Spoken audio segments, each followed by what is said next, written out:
ये कहानी एक ऐसी माँ के ऊपर आधारित है जो अपने बच्चों को एक एटिक के अंदर बंद कर देती है और फिर इन बच्चों के बीच में वहाँ पर क्या क्या होता है ये हम आज की इस एक्सप्लेनेशन में देखने वाले हैं। आज मैं जिस फिल्म को एक्सप्लेन करने वाला हूँ उसका नाम है फ्लावर्स इन एटिक और ये फिल्म 2014 में रिलीज हुई थी। मूवी की शुरुआत होती है और हमें एक फैमिली दिखाई जाती है। इस फैमिली में 6 लोग होते हैं, क्रिस्टोफर, कैथी, कोरल और 2 ट्विंस कोडी और कैरी। इनके डैड, जिसका नाम भी क्रिस्टोफर होता है, वो अक्सर अपने काम के चलते बाहर रहते थे। आज बहुत दिनों बाद इनके डैड क्रिस्टोफर अपने घर आए हैं और उसको देखकर उसके बच्चे और उसकी वाइफ बहुत ज्यादा खुश होते हैं।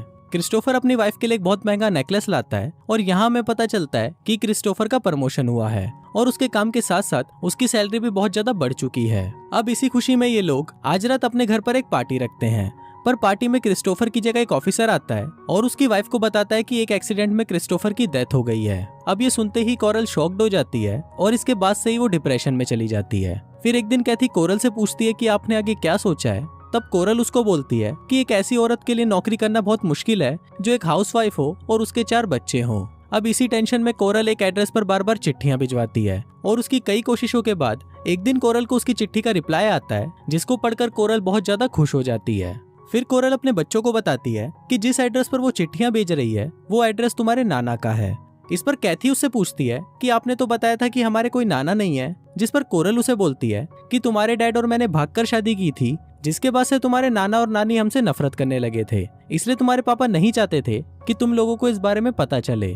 कोरल उनको ये भी बताती है कि मेरे लिए 4 बच्चों का बोझ उठाना बहुत ही मुश्किल है और तुम्हारे नाना बहुत ही अमीर हैं, इसलिए हमें आज ही वहाँ के लिए निकलना होगा। फिर जब ये लोग वहाँ पर पहुँचते हैं तो बच्चों को वो जगह बिल्कुल भी अच्छी नहीं लगती क्योंकि वो जगह बहुत ही सुनसान और डरावनी थी। तभी वहाँ पर हम कोरल की माँ ओलिविया को देखते हैं जो बहुत ही ज्यादा खड़ूस होती है और वो उनको बोलती है कि मुझे इस घर में किसी भी बच्चे की चिल्लाने की आवाज नहीं आनी चाहिए और तुम्हें यहाँ पर रहने के लिए मेरे सभी रूल्स को मानना होगा और अगर किसी ने भी मेरी बात नहीं मानी तो तुम सबको इस घर से बाहर निकाल दिया जाएगा। वो बच्चों को बोलती है कि जब तुम्हारी माँ यहाँ से चली जाएगी तो मैं तुम्हें इस रूम में लॉक कर दूंगी ताकि तुम लोग यहाँ से बाहर ना निकल सको, क्योंकि तुम्हारे नाना को अभी तक ये नहीं पता कि तुम यहाँ पर हो। अब ये सुनते ही कैथी अपनी माँ से पूछती है कि आपने नाना को हमारे बारे में क्यों नहीं बताया।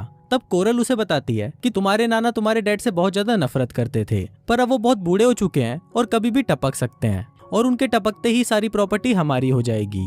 अब बच्चों के पास और कोई ऑप्शन नहीं था, इसलिए वो अपनी माँ की बात मान लेते हैं। इसके बाद वो खड़ूस नानी उन बच्चों को इस घर के रूल्स बताती है। वो बताती है कि तुम लोग इस रूम से बाहर नहीं जा सकते और तुम्हें दिन का 3 बार का खाना दे दिया जाएगा और लड़का लड़की एक साथ एक बाथरूम को इस्तेमाल नहीं कर सकते और अगर छोटे बच्चों को खेलना है तो ऊपर एटिक है और वो वहाँ खेल सकते हैं। फिर जब ओलिविया वहाँ से चली जाती है तो वो सभी लोग एटिक देखने के लिए ऊपर जाते हैं, पर बच्चों को वो जगह बिल्कुल भी पसंद नहीं आती क्योंकि वो जगह बहुत ही गंदी थी। फिर एक दिन जब बच्चे ऊपर चिल्ला रहे होते हैं तभी वहाँ पर उनकी नानी आ जाती है। अब क्योंकि इन बच्चों ने रूल्स तोड़ा था तो इनको सजा तो मिलनी थी, पर कोरल अपने बच्चों की सारी गलती अपने ऊपर ले लेती है, जिस वजह से सजा भी कोरल को मिलती है। फिर ओलिविया कोरल की पीठ पर चाबुक से बहुत मारती है और सभी बच्चों को उसके निशान दिखाती है। फिर जाने से पहले ओलिविया उनको बोलती है कि तुम सब शैतान के बच्चे हो और ये बोलकर वो वहाँ से चली जाती है। फिर अगले दिन कैथी अपनी मॉम से पूछती है कि नाना और नानी डैड से इतनी नफरत क्यों करते हैं, जिस पर कोरल उसे बताती है कि तुम्हारे नाना मेरे काफी करीब थे, वो ज्यादातर मेरे साथ ही रहा करते थे, जिस वजह से वो तुम्हारी नानी को ज्यादा टाइम नहीं दे पाते थे और इसी कारण वो मुझसे चिढ़ने लगी। फिर एक दिन तुम्हारे नाना अपने भाई को यहाँ पर लेकर आए जो रिश्ते में मेरे अंकल लगते थे और उनके मॉम और डैड की डेथ हो चुकी थी। वो लड़का दिखने में बहुत ज्यादा अच्छा था, जिस वजह से मैं उसे पसंद करने लगी और फिर एक दिन हम दोनों ने भागकर शादी कर ली, जिसके बाद से तुम्हारे नाना ने मुझे जायदाद से निकाल दिया और वो हम दोनों से नफरत करने लगे। अब काफी हफ्ते बीत जाते हैं पर कोरल अपने बच्चों से मिलने नहीं आती, इसलिए कैथी दिनों को काउंट करने के लिए दीवार पर एक कैलेंडर बनाती है।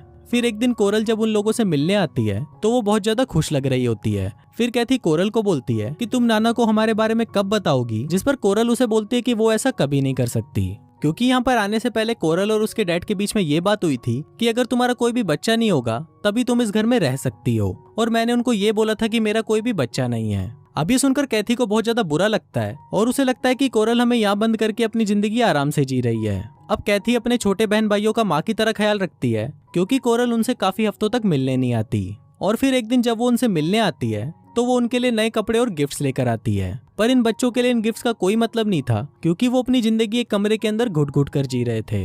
इसके बाद कोरल उनको बताती है कि आज घर में एक पार्टी है जिसपे कैथी और क्रिस्टोफर उस पार्टी में जाने की जिद करने लगते हैं। अब कोरल इसके लिए मान तो जाती है पर वो उनको बोलती है कि तुम लोगों को सब कुछ छुप कर देखना होगा और वो उन दोनों को एक टेबल के अंदर छुपा देती है।